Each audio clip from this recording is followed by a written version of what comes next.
అసలు రాష్ట్రంలో ఏ ఒక్క ఇంటికైనా ఈ ప్రభుత్వం ద్వారా మేలు జరిగిందంటే ఎక్కడా జరగల. ఈ ప్రభుత్వంలో మంత్రులు, ఈ ప్రభుత్వంలో నాయకులు వాళ్ళు మాత్రం జల్సాలు చేసుకుంటూ సంతోషంగా ఉన్నారు. సంతోషంగా ఫీజు రియంబర్స్మెంట్ డబ్బులు లేక విద్యార్థులు అల్లాడిపోతూ ఉంటే దానికి డబ్బులు ఇవ్వాలయా మీ దగ్గర నుంచి అని చెప్పి అడుగుతుంటే డబ్బులు లేవు. ఆరోగ్యశ్రీకి డబ్బులు ఇస్తే 10 మంది కలకల్లాడుతూ ఉంటారయా, వాళ్ళ ఆరోగ్యాన్ని చక్కగా చేసుకోవచ్చాయా, ఏ ఇబ్బంది లేకుండా బతుకుతారా అంటే డబ్బులు లేవు. ప్రభుత్వ ఉద్యోగులకి అయ్యా మాకు చెప్పినటువంటి మాటలేంటి, మమ్మల్ని ఇంత వంచారు, ఏంటయ్యా మా పరిస్థితిని అడుగుతుంటే డబ్బులు లేవు. మెడికల్ కాలేజీలు కట్టండాయా, ప్రభుత్వం పరిధిలో 4,000 కోట్లతోటి కడితే అందరూ సుఖ సంతోషాలతో ఉంటారాయా, ఎవరికి ఏ ఇబ్బంది లేవు, డబ్బులు లేవు.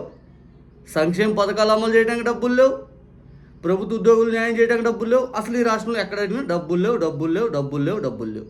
కానీ వీళ్ళు జల్సాలు చేయడానికి మాత్రం డబ్బులు వచ్చింది. ఆంధ్రజ్యోతి కూడా రాసింది. ఆంధ్రజ్యోతి అయితే ఒక రకంగా ఉతికారేసింది. ఆర్థికంగా అగసాట్లు అయినా టిప్ టాప్ ట్రిప్పులు. సింగపూర్కి ఇక్కడ ఉన్నటువంటి 6 మంత్రులు పంపించి వాళ్ళతో పాటు 3 అధికారులను పంపించి మొత్తం 9 మంది ట్రిప్ ఖర్చు 3 కోట్ల రూపాయలు. అక్షరాల 3 కోట్ల రూపాయలు వాళ్ళ ఖర్చు. దేనికి పోయారంటే ఆంధ్రజ్యోతి రాసింది. వాళ్ళు టూర్లు చేసుకుంటూ అక్కడ ఏదో వాళ్ళు ఆనందపడిపోవడానికి అటు ఇటు తిరగడానికి తప్పితే దాని ద్వారా ఉపయోగం రూపాయనే ఉందా, రూపాయనే ఉందని చెప్పి ఆంధ్రజ్యోతి ఉతికారేసింది. ఇది నిజంగా చెప్పాలనుకుంటే మీ సొంత పేపరే మీ గురించి ఎంత బట్టలిపి మరి రాస్తూ ఉందంటే మీ ప్రభుత్వం ఎంత దరిద్రంగా తయారైపోయిందో ఆలోచించాలి.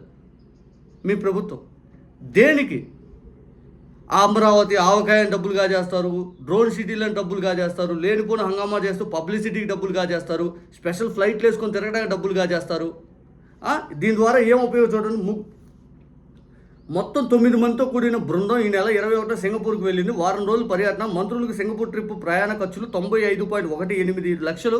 ఏది గన్నవరం నుంచి సింగపూర్ పోవడానికి 9 మందికి 95.18 లక్షల.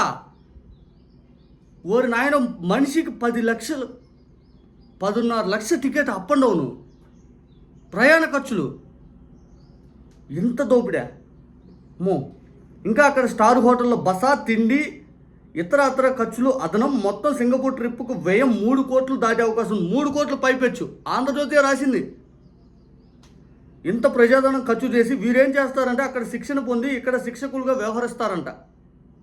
రాజకీయ జవాబుదారితనం, నేషన్ ఫస్ట్ లీడర్షిప్, సింగపూర్ పరిపాలన మోడల్ గురించి ఇక్కడికి వచ్చి వీళ్ళంట మనకి ఇక్కడ ట్రైనింగ్ ఇస్తారంట. మళ్ళీ ఏంది అసలు సింగపూర్ ఎంత, మందెంత, అసలు నిజంగా ఆశ్చర్యం కలుగుతూ ఉంటుంది. చంద్రబాబు నాయుడు గారు ఎందుకు మరి ఆయన అధికారంలోకి వచ్చి ప్రతిసారి టిప్ టాప్ ఖర్చులు ఏందో మంత్రులకి, ఆయన నమ్ముకున్నటువంటి వ్యక్తులకి.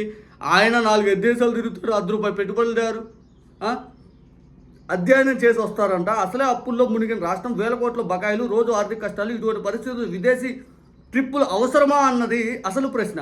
మంచి విధానాలు ఎక్కడున్నా నేర్చుకోవాలి, కానీ నేటి హైటెక్ యుగంలో దీనికోసం దేశాలు తిరగక్కర్లేదు. ఇంటర్నెట్లో వెతికితే 100 పేజీల సమాచారం వస్తుంది.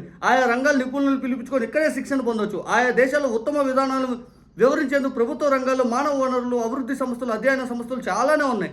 ఎక్కడికి వెళ్లకుండా ఇక్కడే కూర్చొని సింగపూర్ గురించి బోలెడు విషయాలు తెలుసుకోవచ్చు. ఈ పర్యటనలో మంత్రులకు సింగపూర్లో క్లాసులు తీసుకుంటున్న నిపుణులు అవే క్లాసులు ఆన్లైన్లో కూడా చెప్పగలరు. మరి కోట్లు ఖర్చు పెట్టి అక్కడికి వెళ్ళడం దేనికి? ఇంకా సీక్రెట్, సింగపూర్ సీక్రెట్ ఇక్కడ బయటపడింది చూడండి. సింగపూర్ సీక్రెట్ ఇది. సింగపూర్ పారిశ్రామికంగా అభివృద్ధి చెందిన పెట్టుబడిదారు దేశం. పౌర సేవలు, ప్రభుత్వ పాలనలో అవినీతి చాలా తక్కువ. ప్రభుత్వ అధినేతలు తప్పు చేసిన కఠినంగా శిక్షలు విధిస్తారు. ప్రజలు అంతే క్రమశిక్షణతో ఉంటారు, సివిక్ సెన్స్ పాటిస్తారు. మొత్తంగా వ్యక్తి కన్నా దేశ ప్రయోజనాలు ప్రథమం అనుకుంటారు.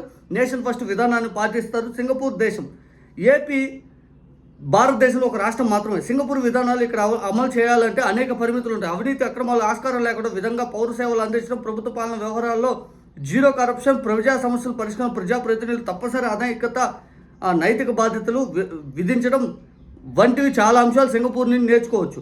అయితే ఇవన్నీ నేర్చుకోవడానికి వెళ్ళా. అయితే ట్విస్ట్ ఇది అతిపెద్ద ట్విస్ట్. ఇది మంత్రులు ఇచ్చే ట్రైనింగ్ అంశాలు ఏమి లేవు. జీరో కరప్షన్ కానీ, లేకపోతే అక్కడ విధానాలు ఏంటి, ప్రజా సమస్యలు ఏంటి, ఇవన్నీ లేవు. వీళ్ళు రాజకీయ జవాబుదారితనం గురించి శిక్షణ పొందుతారంట. అంటే మన నేతలు ప్రభుత్వాలకు రాజకీయ జవాబుదారితనం లేదని ఒప్పుకోవటమే కదా. మన దగ్గర రాజకీయ జవాబుదారితనం లేదని ఒప్పుకోవటమే కదా.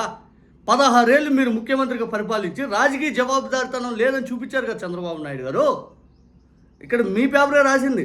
సింగపూర్లో మన మంత్రులు పెట్టుబడులు, పరిశ్రమలకు ఆహ్వానం, నగరాలు, పట్టణాభివృద్ధి, పోర్టులు, పరిశ్రమల అభివృద్ధి ప్రణాళికలు, వ్యర్థాలు నిర్వహణ, వృత్తిపరమైన విద్య, ఫిన్టెక్, కృత్రిమ మేధస్సు ఏఐపై శిక్షణ పొందుతుంటూ అధికార ప్రకటనలు, ప్రెస్ రిలీజ్ వెలువడుతున్నాయి. ఒకవేళ అదే నిజమైతే ప్రభుత్వం విడుదల చేసిన జీవోలో చెప్పింది వేరు, అక్కడ జరుగుతున్న తీరు వేరు, జరుగుతుంది వేరు. పరిశ్రమలు, పోర్టులు అభివృద్ధి, ఆర్థిక అభివృద్ధి గురించి మాట్లాడంటే పరిశ్రమల మంత్రి ఆ టూర్లో ఉండాలి, ఆ శాఖ కార్యదర్శి, ఆ విభాగాధిపతి ఉండాలి. కానీ వీరెవ్వరూ లేరు. Fintech, artificial intelligence, communication system గురించి చర్చలు జరపాలంటే ఆ టూర్లో ఐటీ కమ్యూనికేషన్ మంత్రి ఉండాలి. కానీ ఆ మంత్రులు లేరు. నీటి వనరుల నిర్వహణ, పర్యావరణ పరిరక్షణ గురించి చర్చలు జరుపుతున్నట్టుగా రిపోర్ట్లు పంపుతా ఉన్నారు. సంబంధిత మంత్రులు ఈ ట్రిప్పుల్లో భాగస్వాములు కారు. సింగపూర్లో వ్యవసాయం దాదాపు 0. అలాంటి చోటుకి వ్యవసాయ మంత్రి వెళ్ళి ఏం చేస్తారు? అచ్చెన్నాయుడు గారిని పంపించి ఏం చేస్తారు వ్యవసాయం లేని దేశానికి వెళ్ళి? ఇక ఆ టూర్కి వెళ్ళిన అధికారులు ఎవరంటే ఐఎఫ్ఎస్ అధికారి, మరో 2 జూనియర్ అధికారులు, శిక్షణ అంశాలకు ఫారెస్ట్ అధికారి సంబంధమే లేదు. మొత్తంగా చూస్తే ఇది అధ్యాయం తక్కువ, విహారం ఎక్కువ అన్నట్లుగా వ్యాఖ్యలు వినిపిస్తున్నాయి. సింగపూర్లో ప్రముఖ ప్రాంతాల పర్యాటక ప్రాంతాలు మంత్రులు కవర్ చేస్తూ ఉన్నారు. విహార ట్రిప్లా తయారైంది సింగపూర్ పర్యటన మంత్రులకి అని చెప్పి క్లియర్ కట్గా రాయడం జరిగింది ఆంధ్రజ్యోతిలో. రాష్ట్రం నుంచి పలు సందర్భాలు మంత్రులు, అధికారులు అధ్యయనం పెట్టి విదేశాలకు వెళ్ళారు. అక్కడ వెళ్ళిన అధికారులు ఇక్కడికి వచ్చి ఇతరులకు శిక్షణ ఇచ్చే బదిలీ అయిన సందర్భాలు ఉన్నాయి. మరోవైపు దేశం ఇటు కేంద్రం అటు రాష్ట్రాలు విదేశీ పర్యటనలు, దేశం పక్క రాష్ట్రాలు తగ్గించుకుని మనం మాత్రం ఇంకా జల్సాలు చేసుకుంటూ ముందుకెళ్ళిపోతూ ఉన్నాం. జూమ్ కాన్ఫరెన్సులు, టెలికాన్ఫరెన్సులు, ఆన్లైన్ లెర్నింగ్ అండ్ ట్రైనింగ్, కృత్రిమ మేధస్సు ఏదైతే వచ్చాక కీలక అంశాలు అధ్యయనం, శిక్షణకు స్థానికంగా ఉన్న మానవ వనరులు, ఐటీ విభాగాలను ఎంచుకున్నాయి. ఏపీ ప్రభుత్వం ఇంకా టూర్లు పెడితే దుబారా చేయడం ఆపటం లేదు. కొసమెరుపు ఏంటంటే సింగపూర్లో నేర్చుకున్న అంశాలు అధికారులు రిపోర్ట్ ఇవ్వాలని జీవోలో పేర్కొన్నారు. కానీ మంత్రులు మీరేం నేర్చుకున్నారని రిపోర్ట్ ఇవ్వమంటే మాత్రం లేదు అని చెప్పి క్లియర్గా రాశారు. ఇక పుదీనా మొక్క 25 రూపాయలు అంట. మనకు 25 రూపాయలకి ఇంత పుదీనా కట్ట వచ్చింది. వీళ్ళు 25 రూపాయలు ఒక మొక్క అంట. వేప మొక్క అయితే 500 అంట. ఇక విజయవాడలో గుణదల విద్యుత్ సౌధ ఆ కేంద్రంలో అభివృద్ధి పేరిట మళ్ళీ ఇంకొక లంచాలు అనే దానికంటే కూడా దోపిడీ.